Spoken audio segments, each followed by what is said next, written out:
Assalamualaikum warahmatullahi wabarakatuh.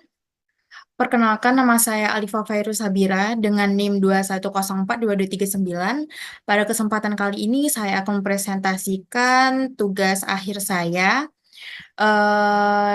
mengenai pemberdayaan masyarakat miskin untuk memenuhi ujian akhir semester pemberdayaan masyarakat. Pendahuluan, kemiskinan merupakan salah satu tantangan terbesar yang dihadapi oleh banyak negara di dunia, termasuk Indonesia. Masalah kemiskinan tidak hanya terkait dengan ketidakmampuan untuk memenuhi kebutuhan dasar seperti pangan, pakaian, dan tempat tinggal, tetapi juga mencakup keterbatasan akses terhadap pendidikan, kesehatan, pekerjaan yang layak, dan partisipasi dalam kehidupan sosial dan politik. Oleh karena itu, upaya pemberdayaan masyarakat miskin menjadi sangat penting dalam rangka meningkatkan kualitas hidup dan kesejahteraan masyarakat secara keseluruhan.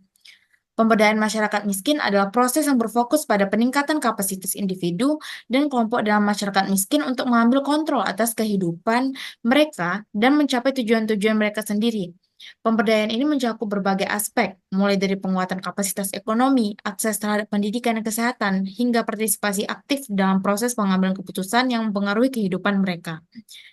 Dengan kata lain, pemberdayaan bertujuan untuk memberikan masyarakat miskin kemampuan dan kesempatan untuk keluar dari lingkaran kemiskinan secara mandiri dan berkelanjutan. Implementasi program pemberdayaan masyarakat miskin menghadapi berbagai tantangan, seperti keterbatasan sumber daya, resistensi sosial, dan hambatan struktural. Namun, dengan pendekatan yang tepat dan kerjasama antara pemerintah, sektor swasta, lembaga non-profit, dan masyarakat itu sendiri, upaya pemberdayaan dapat memberikan hasil yang signifikan. Keberhasilan pemberdayaan masyarakat miskin tidak hanya diukur dari peningkatan pendapatan, tetapi juga dari peningkatan kualitas hidup secara menyeluruh, termasuk rasa percaya diri, kapasitas untuk berpartisipasi aktif dalam masyarakat, dan kemampuan untuk mengatasi tantangan hidup. Rumusan masalah dalam paper ini adalah bagaimana strategi pemberdayaan masyarakat miskin dapat diimplementasikan secara efektif untuk meningkatkan kesejahteraan ekonomi, akses terhadap pendidikan dan kesehatan, serta partisipasi sosial dan politik mereka. Masalah ini mencakup identifikasi faktor-faktor yang menghambat pemberdayaan, evaluasi program-program yang telah berjalan, dan analisis kebijakan yang mendukung pemberdayaan masyarakat miskin. Selanjutnya, pembahasan. Implementasi strategi pemberdayaan masyarakat miskin membutuhkan pendekatan yang komprehensif dan holistik, mengingat kemiskinan adalah masalah multidimensional yang mencakup berbagai aspek kehidupan. Untuk mencapai peningkatan kesejahteraan ekonomi, akses terhadap pendidikan kesejahteraan, kesehatan, serta partisipasi sosial dan politik, diperlukan sinergi antara berbagai sektor dan pihak yang terlibat. Pemberdayaan masyarakat miskin juga membutuhkan kerangka kebijakan yang mendukung, yang dapat mencakup insentif untuk sektor swasta, kebijakan fiskal yang progresif, dan regulasi yang memastikan perlindungan sosial.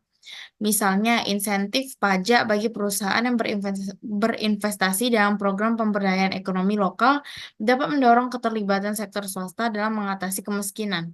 Selain itu, kebijakan fiskal yang progresif seperti peningkatan anggaran untuk pendidikan dan kesehatan di daerah-daerah miskin dapat memastikan alokasi sumber daya yang lebih adil dan efektif. Salah satu kunci keberhasilan dalam pemberdayaan masyarakat miskin adalah pendekatan partisipatif, di mana masyarakat miskin tidak hanya menjadi penerima bantuan, tetapi juga ikut terlibat dalam perencanaan, pelaksanaan, dan evaluasi program pemberdayaan. Pendekatan partisipatif ini memastikan bahwa program dijalankan sesuai dengan kebutuhan dan konteks lokal, sehingga lebih efektif dan berkelanjutan. Contoh nyata dari pendekatan ini adalah program Community Driven Development (CDD) yang diterapkan di berbagai negara, di mana masyarakat diberdayakan untuk mengidentifikasi masalah, merencanakan solusi, dan mengelola dana untuk proyek-proyek pembangunan lokal. Monitoring dan evaluasi yang berkelanjutan juga penting untuk memastikan efektivitas program pemberdayaan. Dengan menggunakan data yang akurat dan metode evaluasi yang tepat, pemerintah dan organisasi yang terlibat dapat menilai keberhasilan program, mengidentifikasi kelemahan, dan melakukan perbaikan yang diperlukan. Akhirnya, kolaborasi dan kemitraan antara berbagai pemangku kepentingan sangat penting untuk mencapai keberhasilan dalam pemberdayaan masyarakat miskin. Pemerintah, organisasi non-profit, sektor swasta, lembaga pendidikan, dan masyarakat itu sendiri harus bekerja sama untuk merancang dan mengimplementasikan program yang komprehensif dan terpadu.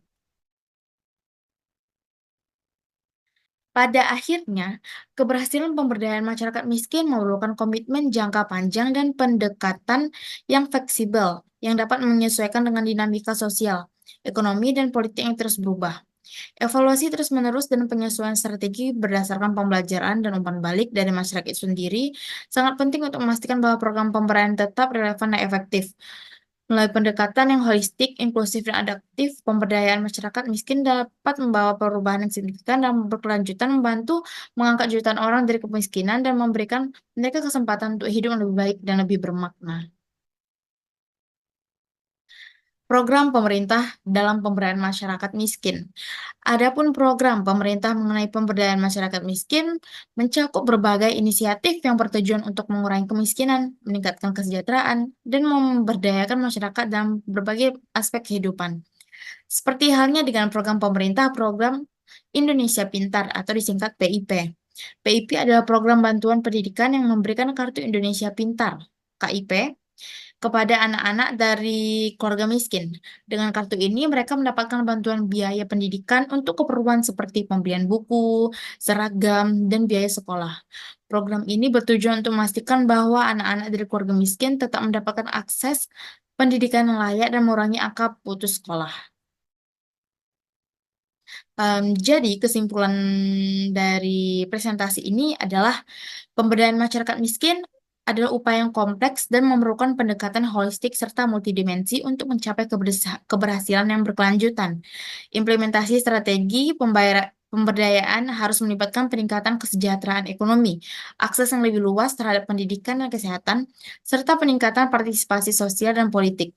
Dengan komitmen dan kerjasama dari semua pihak, pemberdayaan masyarakat miskin dapat membawa perubahan signifikan dan membantu mengangkat jutaan orang dari kemiskinan, memberikan mereka kesempatan untuk hidup yang lebih baik dan lebih bermakna. Baiklah, sekian presentasi dari saya. Semoga apa yang saya paparkan menjadi ilmu bagi kita semua. Wabillahi taufiq wal hidayah. Wassalamualaikum warahmatullahi wabarakatuh.